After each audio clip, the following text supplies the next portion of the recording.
Que ta sainteté se manifeste à mes yeux. Oh, Shaddai, frappez pour moi.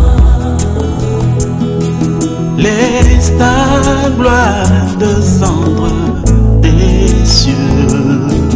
Que l'eau de grâce coule sur moi. Rassemblés devant. Alléluia. Bien-aimés dans le Seigneur. Amen.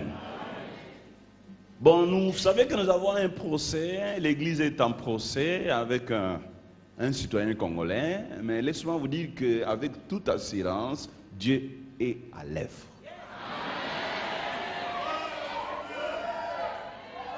Dieu est à l'œuvre et il a déjà commencé d'agir. Quelqu'un peut dire bien amen. Dieu est à l'œuvre, il a déjà commencé à faire quoi? D'agir. Parce que nos prières sont exaucées. Et j'aimerais pour cela, si vous accepterez, de vous tenir debout, de rendre grâce à Dieu. Et je vous donne les détails des jours à venir. Aujourd'hui, je ne donne pas les détails. Mais les jours à venir, je vous donne les détails. Accepterez-vous de vous tenir debout, d'acclamer Dieu et de lui dire merci Père, merci Seigneur. Gloire à toi, alléluia. Tu es merveilleux, tu es puissant. Oh, toi qui n'abandonnes pas ton œuvre. Oh, toi qui n'abandonnes pas ton œuvre. Puissance, honneur à toi, Papa. Je te rends grâce, je bénis ton Saint-Nom, car tu es vivant, car tu es glorieux, tu es magnifique. Tu fais des merveilles sans nom. L'honneur, la gloire, Père, te reviennent. Au nom de Jésus. Amen. Merci, que Dieu bénisse. Gloire au Seigneur. Que notre Dieu soit béni. Prenons nos Bibles dans le livre de Luc chapitre 22. Nous allons lire à partir du verset 14. Nous allons lire jusqu'au verset 21. Non, 20. Prenons 20. Et nous lisons 1 Corinthiens 11. Du 26-30. Luc 22, 14-20, 1 Corinthiens 11, 26-30. Nous lisons. L'heure étant venue, il s'est mis à table, et les apôtres avec lui. Il leur dit, je désire vivement manger cette Pâque avec vous, avant de souffrir, car je vous l'ai dit, je ne la mangerai plus jusqu'à ce qu'elle soit accomplie dans le royaume de Dieu. Et ayant pris une coupe et rendit grâce, il dit, prenez cette coupe, distribuez-la encore entre vous, car je vous l'ai dit, je ne boirai plus désormais du fruit de la vigne jusqu'à ce que le royaume de Dieu soit venu. Ensuite, il prit du pain et après avoir rendu grâce, il les rompit, il les donna en disant, ceci est mon corps qui est donné pour vous, faites ceci en mémoire de moi. Il prit de même la coupe, après le souper, et la leur donnant, en disant, cette coupe est la nouvelle alliance à mon sang, qui est répandue pour vous. 1 Corinthiens 11, 26-30. Car toutes les fois que vous mangez ce pain et que vous buvez cette coupe, vous annoncez la mort du Seigneur jusqu'à ce qu'il vienne. C'est pourquoi celui qui mangera le pain ou boira la coupe du Seigneur indignement sera coupable envers le corps et le sang du Seigneur. Que chacun donc se prouve soi-même et qu'ainsi il mange du pain et boive la coupe, car celui qui mange et boit sans discerner le corps du Seigneur mange et boit un jugement contre lui-même. C'est pour cela qu'il y a parmi vous beaucoup d'infirmes et de malades, et un grand nombre sont morts. Seigneur, nous te bénissons pour ta parole. Bénis cela, que cela puisse nous faire du bien et que ça nous apporte la guérison. L'honneur te revienne, Père, au nom de Jésus. Amen. Je voulais parler sur les repas du Seigneur, la Sainte Seine, parce que d'ici là, nous allons manger. et boire. Mais j'aimerais que nous puissions comprendre qu'est-ce que nous allons manger, qu'est-ce que nous allons boire et pourquoi. La Sainte Seine, ou les repas du Seigneur et la table de notre Dieu, c'est une scène que le Seigneur lui-même a instituée. Avant de mourir, avant de souffrir. Et la Sainte Seine, frère, c'est un signe qui nous rappelle réellement ce que Jésus-Christ a fait sur la croix. Parce que la vie du chrétien ne dépend pas de ce qu'il fait. La vie du chrétien dépend de ce qu'on a fait pour lui. Si nous vivons aujourd'hui, parce qu'il y a quelqu'un qui a souffert avant. Si nous avons du succès aujourd'hui, parce qu'il y a quelqu'un qui a souffert avant nous. Notre succès ne dépend pas de ce que nous faisons. Notre succès ne dépend pas de nos efforts. Notre succès ne dépend pas de notre intelligence. Dépend de ce qu'on a fait pour nous. C'est ce qu'on a fait pour nous qui nous donne la force. Amen. Jésus est l'agneau pascal. Comme les enfants d'Israël, ils avaient leur agneau. Et leur agneau était sans défaut. Mais nous, notre agneau est sans péché. Sans défaut et sans péché, c'est différent. Sans défaut, c'est un animal. Parce que l'animal ne pêche pas. Un animal est sans défaut. Mais l'homme, Jésus qui est venu, devait être sans péché. Puisqu'il était sans péché, voilà pourquoi il a pu nous sauver. Et les enfants d'Israël, ils avaient donné leur agneau, un animal, sans défaut à Dieu, pour qu'il soit libéré de l'esclavage de l'Égypte. Souvenez-vous que leur esclavage était mental aussi, était financier, leur esclavage était aussi spirituel, corporel. Donc dans leur esprit, ils étaient esclaves, parce que quand on est esclave mentalement, on ne sera pas réussi. Souvent je dis, la pauvreté est mentale. La pauvreté n'est pas le manque d'argent.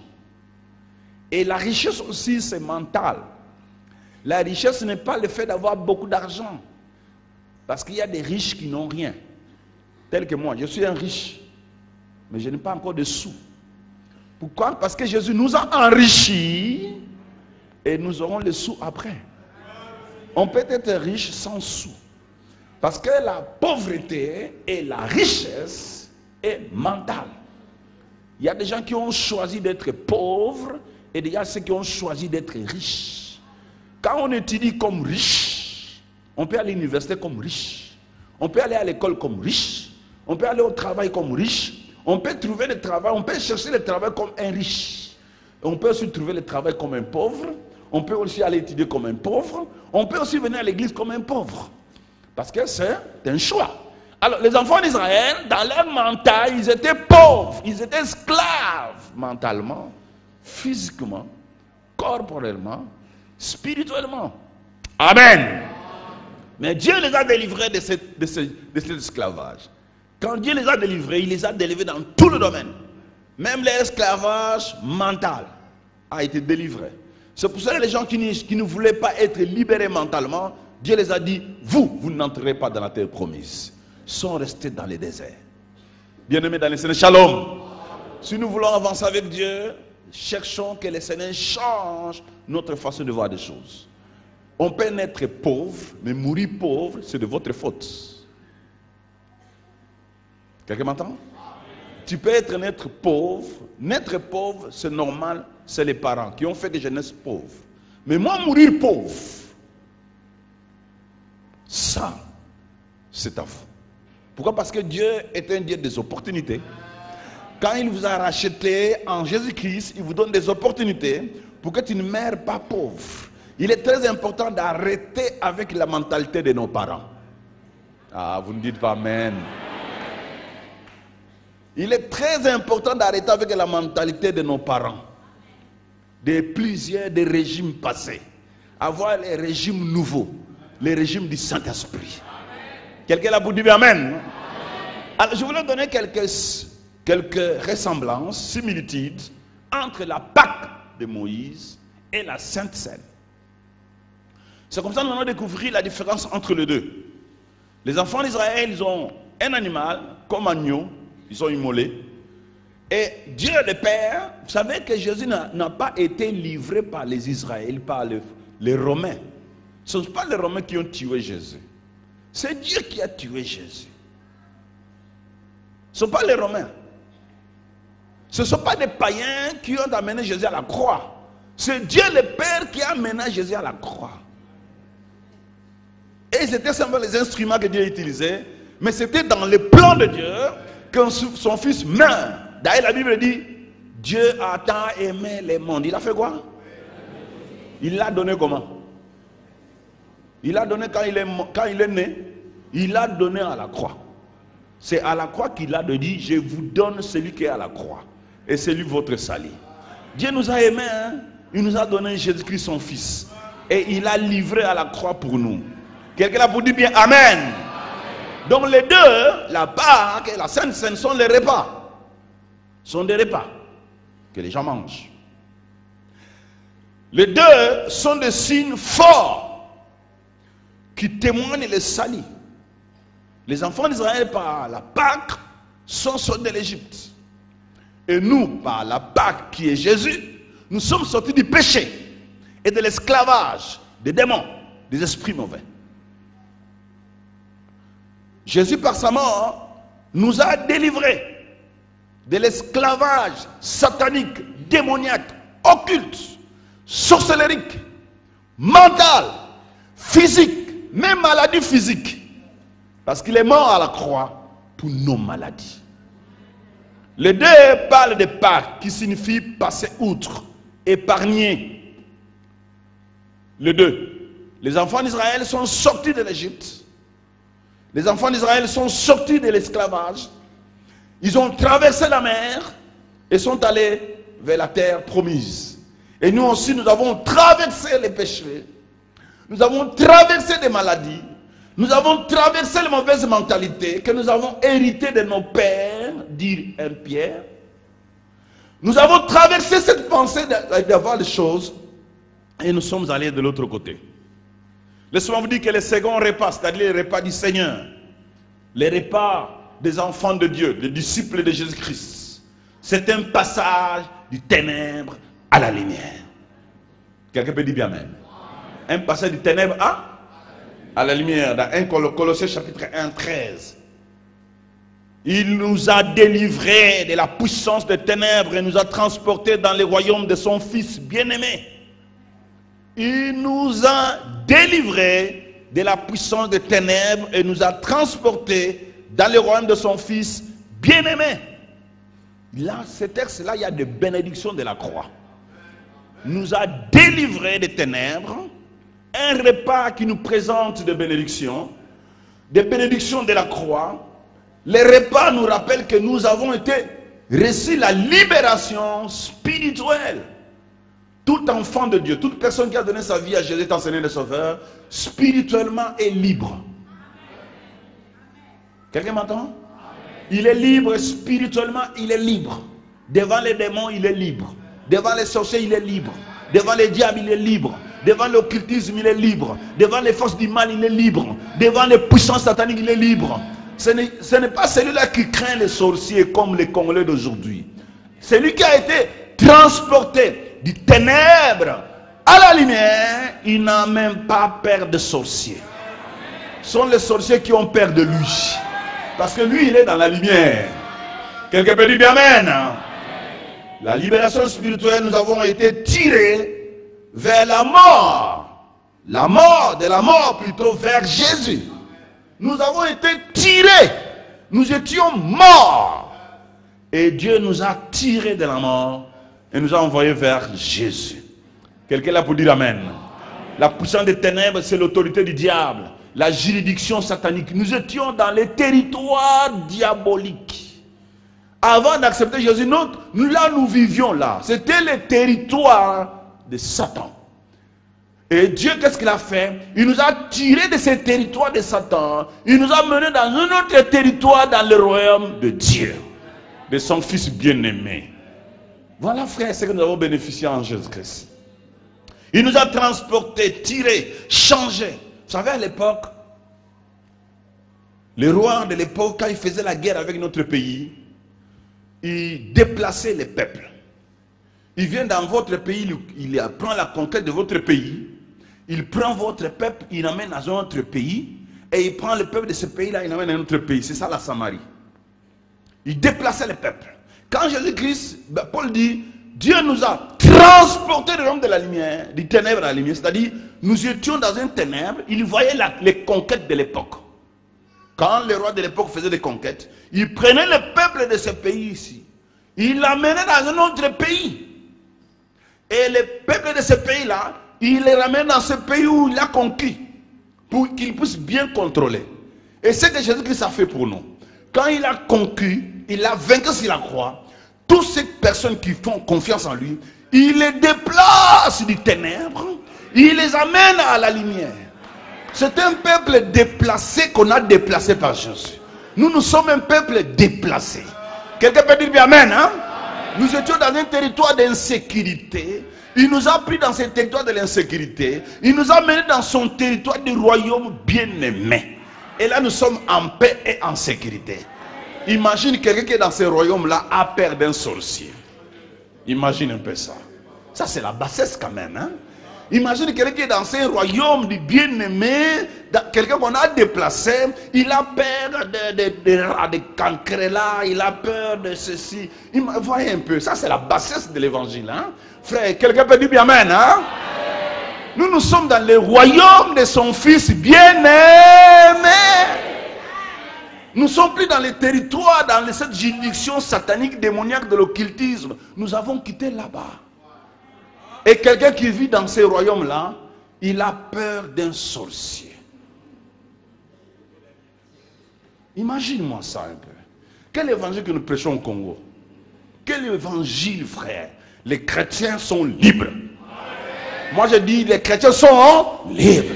Toute personne qui a donné sa vie à Jésus est libre. Même devant n'importe quelle puissance satanique, il est libre. Que Dieu soit béni. Dans le royaume du Seigneur Jésus, les deux repas, frères, soulignent la valeur du sang offert en sacrifice. Frère, vous devez connaître la valeur du sang. Il y a de ceux qui ne connaissent pas la valeur du sang. Le sang de l'agneau, de la part d'Israël, des enfants d'Israël, les a protégés contre l'ange exterminateur. Parce que Dieu a envoyé un ange pour venir exterminer toute maison où il n'y avait pas le sang. Au laiton. Et cet ange venait et il a tué les premiers nés des enfants de l'Égypte. Parce qu'il n'y avait pas de sang dans leur laiton. Voilà pourquoi le sang a de la valeur. Voilà pourquoi même Dieu a dit ne mangez pas le sang. Il a dit ça parce que c'était problème de l'hygiène. Parce que dans le sang il y a les microbes.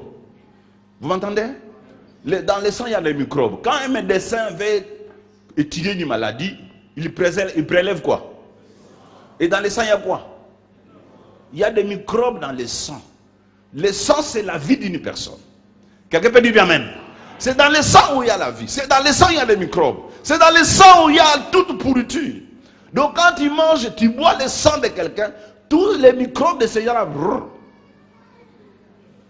Alors si Dieu voulait que son peuple soit protégé sur le plan de l'hygiène, il a dit ne mangez pas le sang.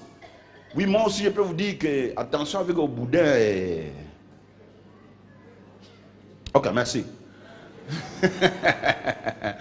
Amen. Le sang a de la valeur.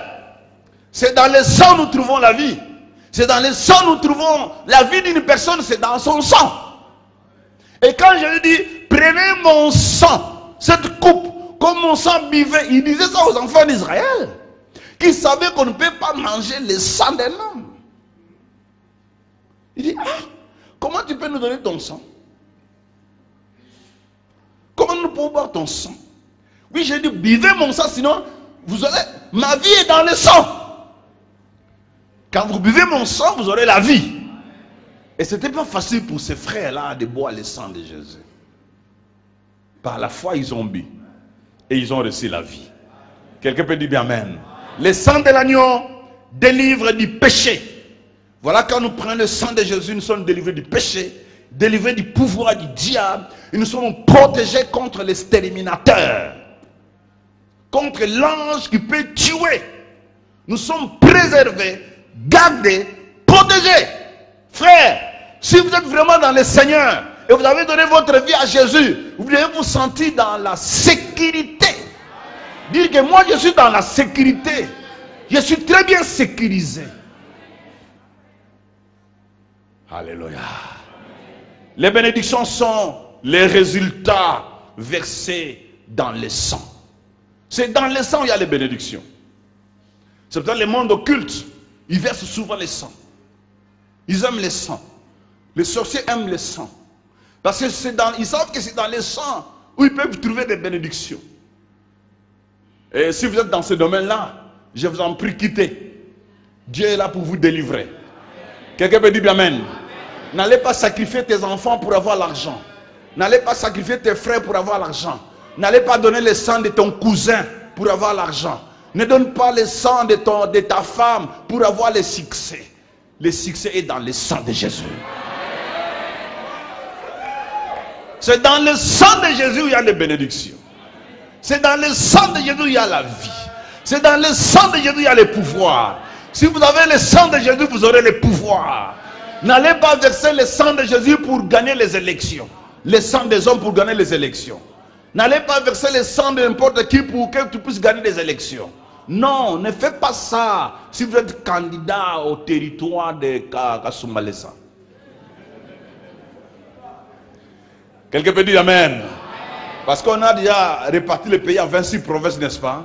Et tu veux devenir gouverneur dans votre province en versant le sang des innocents pour que tu passes aux élections. Tu te trompes, tu échoueras. Si tu veux gagner les élections, cherche le sang de Jésus. Prêche le sang de Jésus. Parle du sang de Jésus. Et Dieu va t'élever. Et Dieu va te couronner. Parce que les bénédictions sont dans le sang de Christ. Ne sont pas ailleurs. Quelqu'un là pour dire bien amen. Frère, dans 1 Corinthiens chapitre 11, les enfants, les Corinthiens ne comprenaient pas très bien la Sainte Seine. Paul a constaté qu'au milieu des Corinthiens, il y avait des problèmes. Dans le verset 30, les Corinthiens étaient dans des difficultés. Il a dit, c'est pour cela qu'il y a parmi vous beaucoup d'infirmes et de malades. Et un grand nombre sont morts.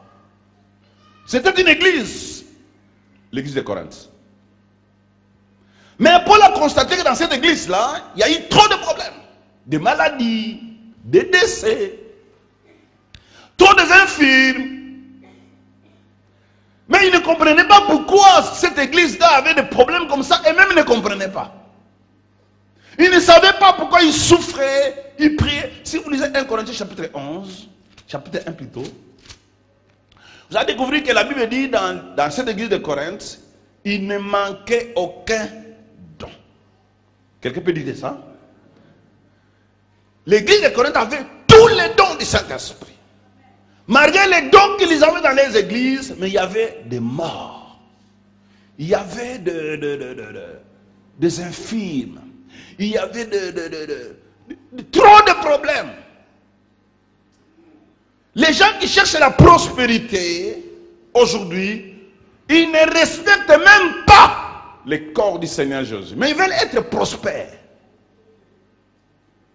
Ils ne savent pas que Dieu a mis la prospérité dans le corps de Jésus.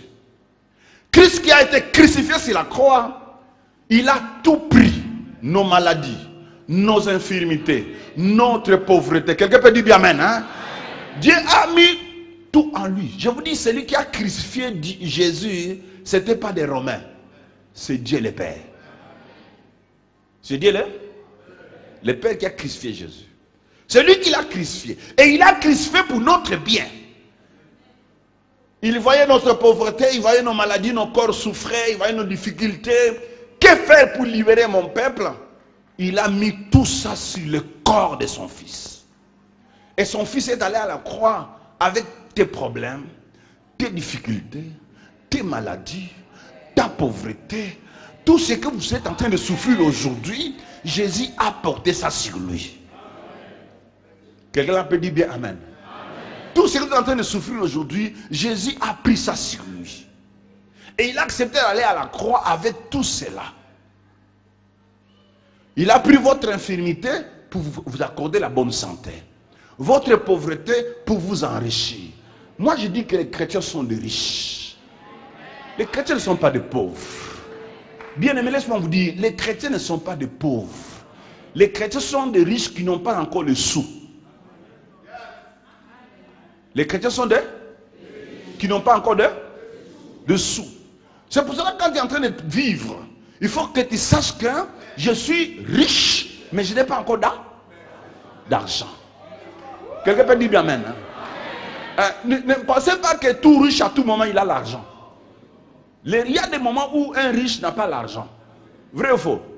Il peut arriver un moment, mais il est riche dans sa mentalité. Quelqu'un peut dire Amen, hein? Dans sa mentalité, il est, mais il n'a pas l'argent. C'est ça être chrétien. Jésus, il est allé à la croix pour tout cela. Frère bien aimé dans les Seigneurs, shalom. Shalom. Il est allé à la croix pour prendre tout ça.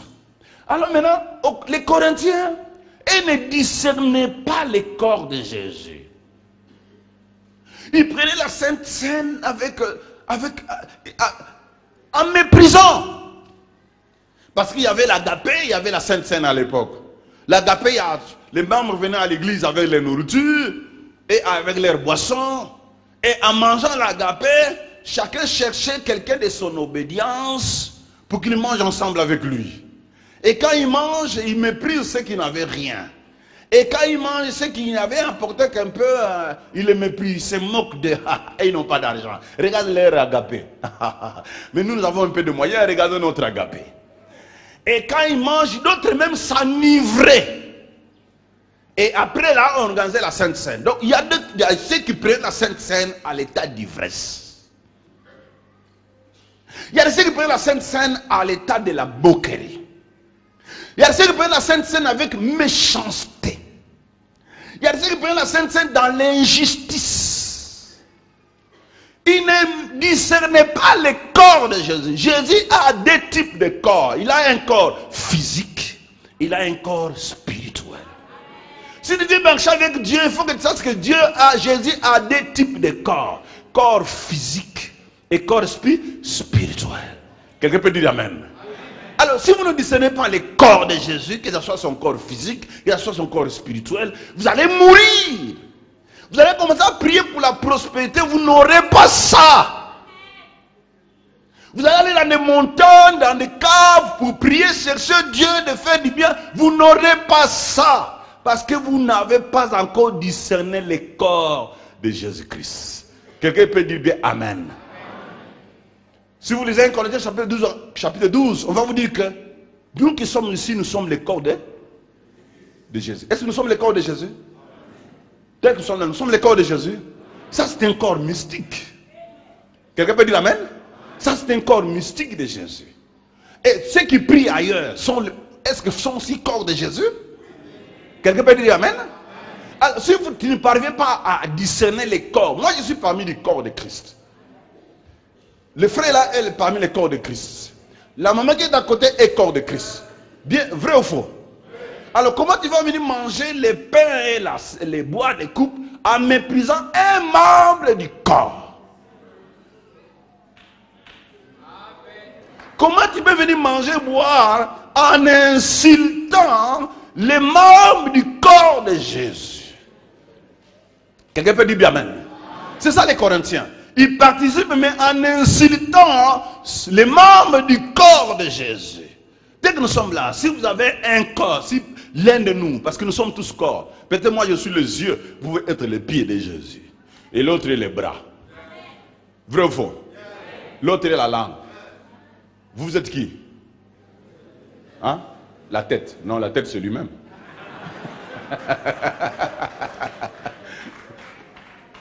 Alors, vous êtes une partie du corps de Jésus.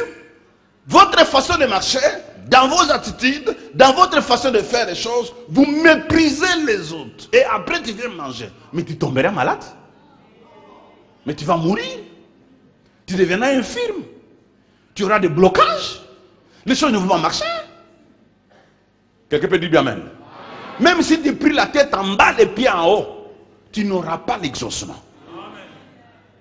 Parce que tu méprises les corps de Jésus. Quelqu'un peut dire bien amen. Ne méprisons pas les corps de Jésus comme les Corinthiens, s'il vous plaît. Je vous en supplie. Nous faisons tous membres du corps de Christ. Prenons soin du corps de Jésus. Pourriez-nous acclamer notre Dieu pour cela?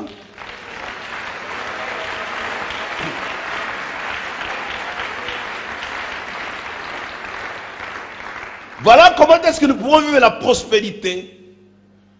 Tes maladies, Jésus les a portées à la croix. Dans Romains chapitre, dans Ésaïe 53. Si vous lisez Ésaïe 53, vous allez découvrir que Dieu nous a tellement aimés, il a donné son Fils unique pour nous. Ésaïe 53. Et les gens n'ont pas compris ça. Dans le verset 1, je pense. Qui a cru à ce qui nous a été annoncé? Est-ce que Dieu peut tuer son Fils? Dieu peut amener son Fils à la croix? Dieu peut faire que son Fils soit humilié comme ça à la croix? Non, les gens ne peuvent pas croire à ça. Non, Dieu ne peut pas faire son Fils comme ça. Mais Dieu l'a fait pour nous. Et les gens n'ont pas cru à ce que Dieu faisait. C'est Dieu qui menait son Fils jusqu'à la croix pour mourir pour tes péchés, pour mourir tes maladies, pour mourir pour ta pauvreté. C'est Dieu qui a fait ça. Ce ne sont pas les Romains. Les Romains ne sont que des instruments. Vous savez, Dieu, s'il veut frapper quelqu'un, parce que Dieu, il y a des moments, il a des épreuves sévères envers son peuple. Si Dieu veut frapper son peuple avec les épreuves sévères, il utilise que celui qui sait frapper.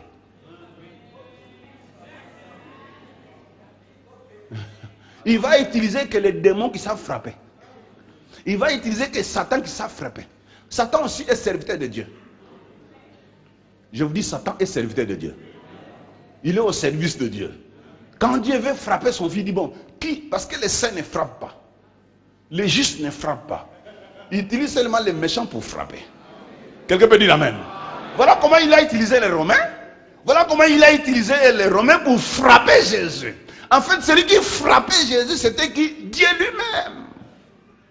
Et il a frappé pour tes maladies. Il a frappé pour votre pauvreté. Il a frappé pour vos péchés.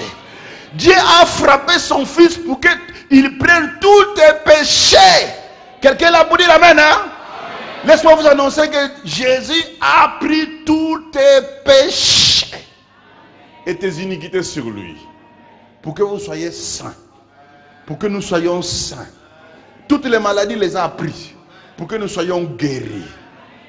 Pouvez-vous dire que moi je suis guéri? Pouvez-vous dire que moi je suis guéri? Frère, la guérison vous a été accordée avant de tomber malade. La maladie vient tester si tu as la guérison. Est-ce que quelqu'un m'entend? La maladie vient tester que si toi tu avais reçu la guérison. Vous entendez là? Voilà pourquoi vous tombez malade. Parce que la maladie vient et dit, est-ce qu'il y a la guérison ici? Bon, je vais voir s'il y a la guérison. La maladie vient pas, il teste. Il se rendra compte qu'il y a la guérison. Et après tu seras guéri. Acclame le Seigneur.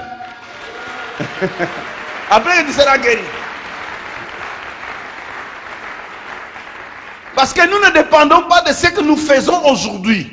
Ce n'est pas nos vies de prière d'aujourd'hui qui nous guérissent. Dieu nous a guéris avant que nous commencions à prier.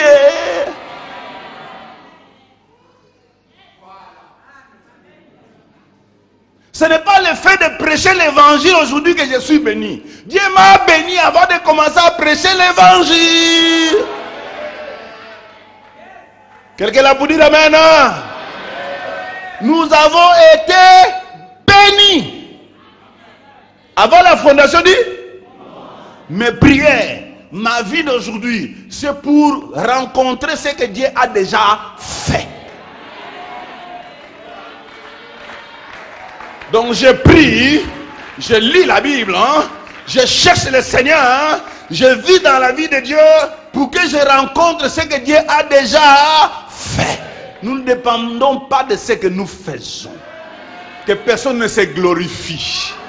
Tout ça se fait par grâce, par miséricorde. Que personne ne se glorifie. Que personne ne se dit que mes prières m'ont sauvé. Ce ne sont pas tes prières qui t'ont sauvé. Dieu t'avait sauvé bien avant. Maintenant tu pries pour que tu rencontres ce que Dieu a déjà fait. Acclame le Seigneur. Ce que Dieu a déjà fait. Donc, la réalité spirituelle de la Sainte Seine, c'est une commémoration. Faites ceci en mémoire de moi. La Sainte Seine, c'est un repas de souvenirs. Quand nous allons manger ici, nous allons nous souvenir. En mangeant, on pense à ce que Jésus-Christ a fait pour nous. En mangeant, nous proclamons la victoire de Jésus. Je proclame que Jésus m'a guéri.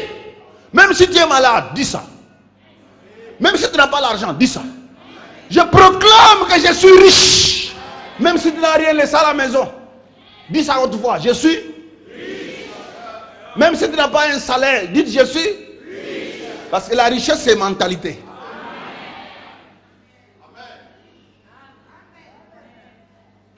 Quelqu'un est là pour dire amen. Marchons comme des riches. Travaillons comme des riches. Allons chercher du boulot comme des riches. Je cherche un emploi comme un riche. N'étudie pas pour faire le CV. Étudie pour acheter les entreprises. Il y a des ceux qui étudient pour qu'à la fin des études, vous faire le CV. J'ai l'honneur de... Si vous pouvez m'engager. Non, on n'étudie pas pour ça. On étudie pour transformer la société. Quelqu'un l'a pour dire amen, hein? On étudie pour transformer quoi là? La société. Moi j'ai étudié à l'université de Kinshasa pour que ma société change. Il y a des gens qui étudient pour avoir de bons boulots. Non, on n'étudie pas pour avoir de bons boulots et mon salaire. On étudie pour transformer la société.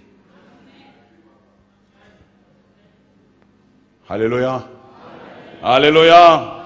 Donc, proclamons ce que Jésus a fait par la prière. Quand je me vais à prier Dieu, je prie pour ce qu'il a fait. Ne prie pas comme un plaintif. Oh Seigneur, tu m'as abandonné. Moi je suis rien. Je suis une des familles pauvres, Jésus. Tu n'as même pas pitié de ma famille. Non. Là comme si Dieu n'a rien fait. Là comme si Dieu n'a jamais fait pour vous. Non, non, non, non, non, non, non, non. Ça c'est la prière. Nous ne sommes pas des mendiants. Nous ne venons pas dire, oh Seigneur, aie pitié de nous. Nous sommes, moi, ma famille est pauvre, nous n'avons rien, Seigneur. Et tu ne peux pas nous faire du bien. Cessez de prier comme ça. Quand on prie, même si on n'a rien, même si on est malade, même si la famille est pauvre, je dis, Seigneur, je te bénis. Parce que tu es mort sur la croix pour que je sorte de la pauvreté. Tu es mort sur la croix pour que je sorte de cette maladie. Laisse-moi proclamer ce que tu as fait pour moi.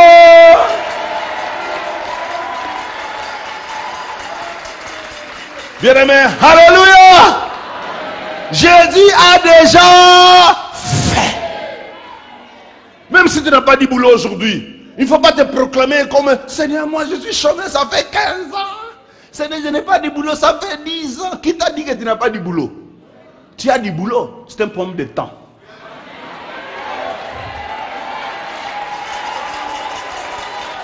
C'est un problème de quoi? De temps.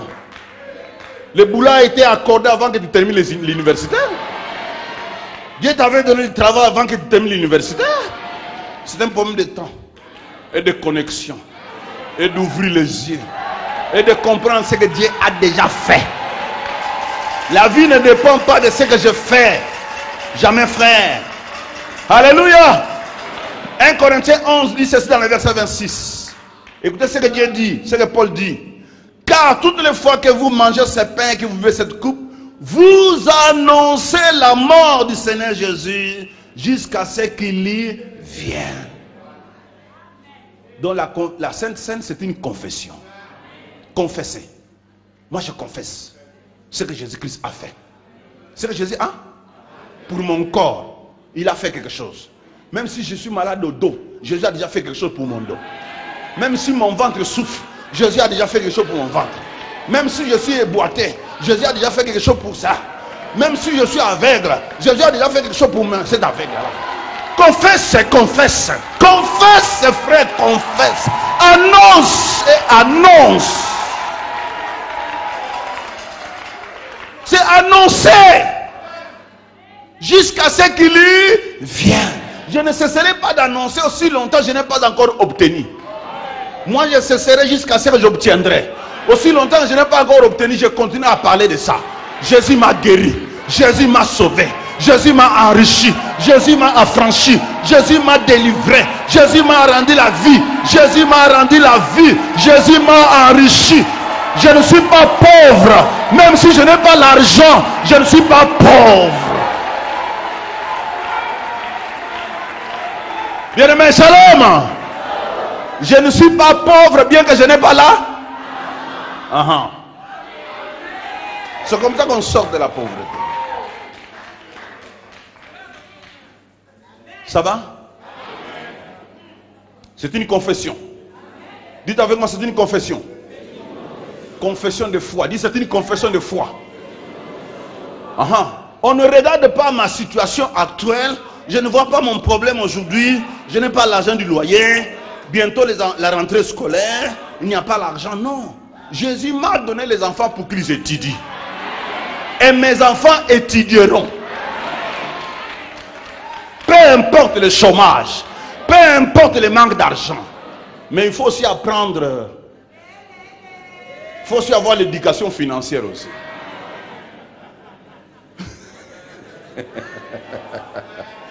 Il faut aussi avoir l'éducation. C'est-à-dire on ne mange pas tout ce qu'on gagne. Il faut faire aussi les épargnes. Les épargnes. De temps en temps, tu épargnes un peu. C'est comme ça que tu combattras la pauvreté.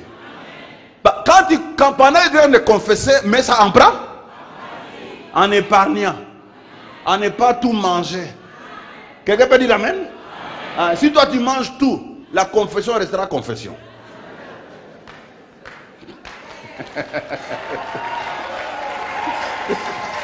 Gloire au Seigneur. Ça va rester une confession. Mais Dieu veut que nous puissions proclamer les valeurs qui sont dans son sang et dans son corps. Quelqu'un l'a pour dire amen. Amen. La réalité de sa résurrection, la réalité de sa puissance, nous devons le dire. Peu importe ce que vous vivez, peu importe ce que vous expérimentez. Si vous lisez bien Isaïe 53, je vais quand même revenir à ça. Si vous acceptez, vous allez voir ce que Dieu a fait au travers de Jésus pour nous libérer de l'esclavage. Qui a cru à ce qui nous a été annoncé? Qui a reconnu quoi? Bien-aimé, shalom. Qui a cru à ce qui nous a été? Et on dit quoi? Qui a reconnu quoi? Les bras de l'Éternel. Les bras de Dieu se manifestant en crucifiant Jésus.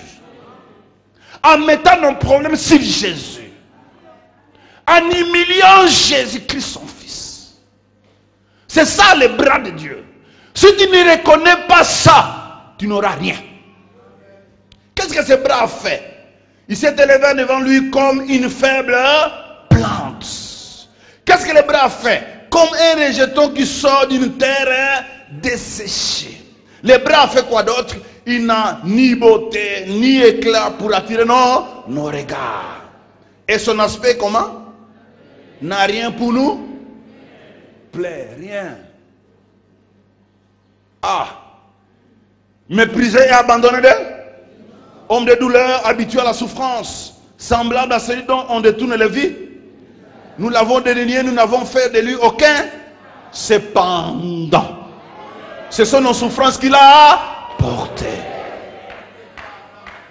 Il y a quelqu'un qui souffre parmi nous ce matin? Est-ce qu'il y a quelqu'un qui souffre? Est-ce qu'il y a quelqu'un qui souffre? Est-ce qu'il y a quelqu'un qui souffre ce matin? Tu peux reconnaître les bras de Dieu. Si tu souffres, reconnais ce que Dieu a fait. Reconnais les bras de Dieu. Que ma souffrance, Jésus l'a portée. Jésus a porté mes souffrances, mes douleurs à la croix. Voilà ce que Dieu a fait. Et dis merci au Père d'avoir crucifié Jésus. Dis merci au Père d'avoir donné Jésus sur la croix. C'est un acte de foi. Ça, c'est un acte de foi. C'est faire ça comme votre propriété. Dis, moi, je m'approprie de ce que Jésus a fait sur la croix. Quelqu'un peut dire amen, hein? Les bénéfices de la croix, vous devez vous approprier de cela. Même si l'environnement, même si les circonstances, même si les temps vous disent autre chose. Alléluia. Car le sang de Jésus, l'agneau de Dieu, rend valable l'alliance que Dieu a fait pour nous. Et cela nous donne l'assurance. Quelqu'un est là pour dire amen? Ça nous donne quoi? L'assurance. Pourquoi Dieu a crucifié son fils? Qu'est-ce qu'il a fait pour qu'il le crucifie? Il n'a même pas commis de péché. Un saint qui accepte de mourir pour vous et pour moi. Maintenant, à la Sainte Seine, tu méprises. Imagine, vous êtes le corps de Jésus. Moi, je suis le corps de Jésus. Et nous présentons devant nous les pains et la coupe que nous avons acheté au marché. Un morceau de pain, un tout petit morceau de pain. Mais à la maison, je peux manger quelle quantité? Mais ces petits morceaux, si vous les méprisez, vous tomberez malade. Pourtant, à la maison, je peux manger combien de tartines de pain? Hein? Amen. À la maison, je peux manger quelle quantité de pain? Mais tout petit pain là, ça peut vous rendre malade. Il ne faut pas mépriser. Quand nous allons manger ici, avec tout le respect. Quelqu'un peut dire bien amen. Quand on va manger avec tout le respect, parce que c'est annoncer la mort, c'est mémorial, c'est commémorer la mort. Je représente Jésus mort sur la croix pour mes péchés, pour ma maladie, pour ma pauvreté, pour mon humiliation. J'ai été humilié. Nous avons été humiliés. Nous étions esclaves du péché, du diable, des démons. Quelqu'un a passé à nous pour nous libérer de là, et qu'on devienne libre, et qu'on commence à chasser les démons, et qu'on tienne face aux sorciers. Ah, devant ces mémorials, je ferai quoi? Je dois être humble. Quelqu'un là pour dire bien amen. On serait comment? Humble. Humble. C'est là reconnaître les bras de l'Éternel. Qui a reconnu ce que Dieu a fait? Je voulais terminer pour que nous puissions manger. Vous dites que le repas du Seigneur, c'est un repas qui nous libère intérieurement et extérieurement. Ça libère notre conscience, ça libère notre esprit, ça libère aussi notre corps. Ne saviez-vous pas, Corinthiens, que votre corps est le temple du Saint-Esprit? Quelqu'un peut dire amen.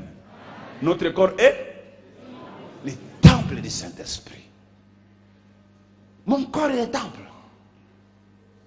Donc le corps physique de Jésus, c'est vous. Bien aimé, le corps physique, il y a des gens qui ne connaissent pas où se trouve Jésus. Jésus est en moi, Jésus est en vous. Donc votre corps est le corps physique de Jésus. L'église est le corps mystique de Jésus. Donc il a deux types de corps. Vous êtes le corps de Jésus-Christ. Ne méprisez pas votre corps physique. Ne prenez pas ça à la légère. Ne livrez pas ça à n'importe qui. Ne donnez pas votre corps à n'importe quoi. Respectez même votre propre corps physique. Parce que votre corps physique est le temple du Saint-Esprit. Alléluia. Bien-aimé, shalom. Votre corps physique est le temple du Saint-Esprit. Le Saint-Esprit habite en vous. Vous êtes le corps de Jésus. Respectez votre corps par votre habillement. Vous m'entendez? Ne montrez pas votre corps à n'importe quel homme dans la rue. Il y a quelqu'un qui a dit, si tu veux acheter quelque chose, il faut regarder l'échantillon. Regardez quoi? On achète l'échantillon? Quand vous achetez, vous regardez quoi pour acheter? Mais on vous donne quoi? Ce qui est caché. Ce qu'on a mis dans les magasins. Alors il y a des sœurs qui sont des échanteurs de belles femmes. Qui se promènent en montrant comment les belles femmes sont. Ils montrent tout leur corps, partout où ils sont. Mais quand on va chercher une femme, on prendra cette femme qui s'habille bien cachée. Vous, on ne vous prend pas. Parce que vous êtes les chanteurs de belles femmes. Quelqu'un peut dire bien amen. Votre corps est le temple du Saint-Esprit. Laisse-moi terminer en parlant du pain sans levain. Les pains sans levain que les enfants d'Israël mangeaient pendant la Pâque. Exode 13:7. On mangera des pains sans levain pendant 7 jours. On ne verra point chez toi de pain levé. Et l'on ne verra point chez toi de levain dans toute l'étendue de ton pays. Pas de levain dans nos maisons. Pendant 7 jours, dans tout l'étendue du pays. Pas de levain chez nous à la maison. Pas de levain pendant 7 jours. Pas de levain dans l'étendue du pays. Le levain, c'est la méchanceté. C'est les péchés. C'est le mal. Vous savez, comme le levain fait lever toute la pâte, ainsi les péchés enflent d'orgueil. L'homme qui pêche est orgueilleux. C'est-à-dire, c'est quelqu'un qui dit, je me suffis moi-même. Je peux répondre à tous mes besoins. Je n'ai pas besoin de Dieu. Je n'ai pas besoin de Jésus. Voilà comment il vit dans le péché. Il dit, moi je peux trouver des solutions à mon problème moi-même. Je n'ai pas besoin de prier Dieu. Ah, ce que Jésus-Christ a fait là, ça ne me concerne pas. Ça c'est un péché. Ça c'est un péché. L'orgueil gonfle, enfle, ça détruit. C'est pour cela que nous ne devons pas vivre dans le péché. S'il y en a, confesse. Demande pardon Seigneur. Il vous pardonnera. Et il vous sanctifiera. Quelqu'un peut dire bien amen. Hein? Le levain fait lever la pâte. Et le péché fait lever le moi. Le moi qui est dans l'âme. Le moi qui est dans l'âme. Ça gonfle. Et il vit selon lui-même. Selon sa volonté, son intelligence et ses sentiments. Il ne tient pas compte de la communion avec Dieu. Il ne tient pas compte de la voix du Seigneur. Il ne tient pas compte de l'instruction de Dieu. Il vit selon lui-même. Lui, c'est suffit. Frère, si vous êtes dans cet état-là, Dieu vous donne l'occasion de vous repentir. De dire, Seigneur, pardonne-moi, je vais compter sur toi. Je vais marcher avec toi. Les pains doivent être sanctifiés. Le corps de Jésus doit être sanctifié. C'est-à-dire, mangeons avec pureté. Mangeons avec humilité. Mangeons avec sainteté. Quand on mange avec pureté. Pas avec l'orgueil. Je m'humilie devant le Seigneur. Parce que ma vie dépend de ce que Jésus-Christ a fait. Alléluia. Il y a quelqu'un qui a dit, si vous souffrez aujourd'hui, c'est pour que ceux qui sont après toi vivent dans la réussite. Si vous êtes dans la réussite aujourd'hui, c'est-à-dire avant toi, il y a quelqu'un qui a souffert. Qui a souffert. Quelqu'un m'entend? Et si nous sommes là aujourd'hui, parce qu'il y a quelqu'un qui a souffert. Il s'appelle Jésus-Christ. Voilà pourquoi je me tiens debout là. Sinon, moi qui vous parle là, je ne peux pas me tenir debout. Parce que mon arrière-plan ne me donne pas l'occasion de vous parler. Mon arrière-plan ne me donne pas cette possibilité de vous parler. Jamais. Ça ne peut pas. Quand je vois d'où je viens, je ne peux pas vous parler, être là, vous m'écoutez là. Mais parce qu'il y a quelqu'un d'autre qui a fait. En dehors de mes parents, il y a quelqu'un d'autre qui a travaillé. Et ce que lui a fait, moi j'ai fait confiance en ça. Et ça me permet maintenant de vous parler de ça. Et vous écoutez ça très bien. Quelqu'un peut dire bien amen, hein? Nos vies dépendent de ce qui a été déjà fait. Notre réussite dépend de ce qu'on a déjà fait. Ce que Jésus-Christ a fait. Et je vous répète, ce que nous faisons aujourd'hui, c'est s'ouvrir à ce que Dieu a fait. Nos prières pour s'ouvrir à ce que Dieu a fait. Nos moments de prière, de retraite, de requête, c'est pour s'ouvrir à ce que Dieu a fait. Ce n'est pas pour se plaindre, ce n'est pas pour blâmer. Il n'y a que les pauvres qui blâment les gens. Ils voient toutes ces difficultés au travers de telles. Si je souffre aujourd'hui, si j'ai des problèmes, c'est la deuxième république, c'est mauvaise gouvernance. Si j'ai des problèmes aujourd'hui, c'est le pays. Si aujourd'hui ma vie n'avance pas, c'est mon père. Si moi aujourd'hui... Non, ne blâmons pas les gens. Il y a des choses qu'on a déjà fait pour nous. Même si biologiquement on n'a rien fait pour toi, il y a quelqu'un qui a fait spirituellement. Ne blâme pas les gens. Sinon tu vas te déprimer toi-même. Vous savez, celui qui blâme les autres à cause de ses souffrances, il devient sous l'oppression. Parce que son malheur, c'est son oncle, c'est son père, et c'est sa mère, et c'est le gouvernement, c'est ceux qui gèrent les pays. Non! Je vous exhorte, si vous êtes en difficulté, ne blâmez pas les autres. Tirez des leçons de ces difficultés-là. Dis Seigneur, pourquoi je souffre? Quelle est la leçon que tu veux m'apprendre? Dieu dit, je t'apprends à faire confiance à mon fils. Je t'apprends à faire confiance à mon fils. Je t'apprends à faire confiance au sacrifice de Jésus.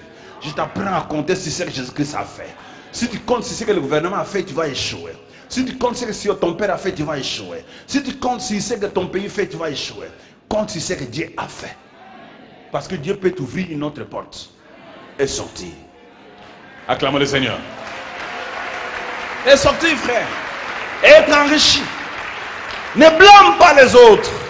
Jésus ne blâme pas. Je disais ça à ma fille quand elle voyage rentrer dans son second pays. Il dit, ma fille, tu rentres, ne blâme pas les gens. Ne blâme pas. Et ne te plains pas. Ne te plains pas. Quand un moment difficile, ça va arriver. Parce que nous sommes des humains. Je peux vivre des moments difficiles. Et c'est normal. Quelqu'un peut dire amen? Ce n'est pas parce que je suis en difficulté que je dois me plaindre.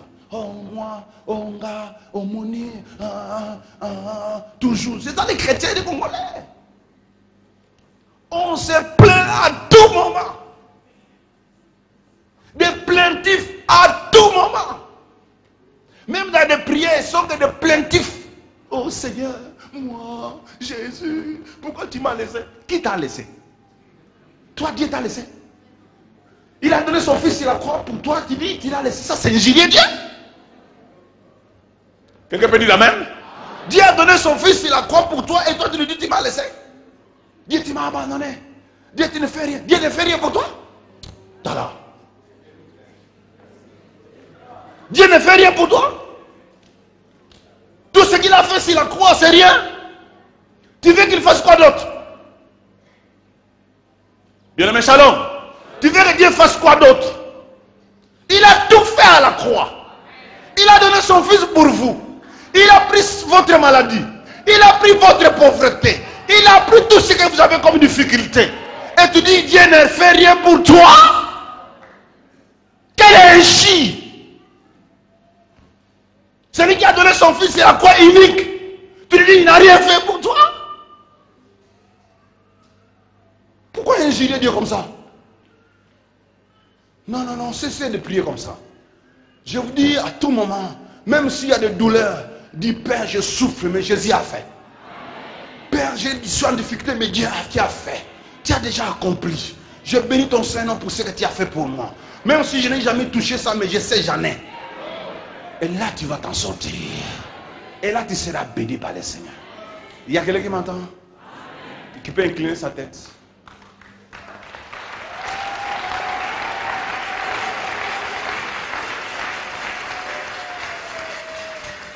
Commençons à bénir notre Père pour ce qu'il a fait pour nous. Il a fait des choses pour nous, Dieu. Il nous a aimés.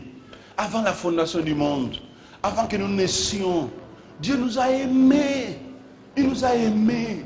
Bénis-les. Dieu, merci pour ton amour. Un amour grand.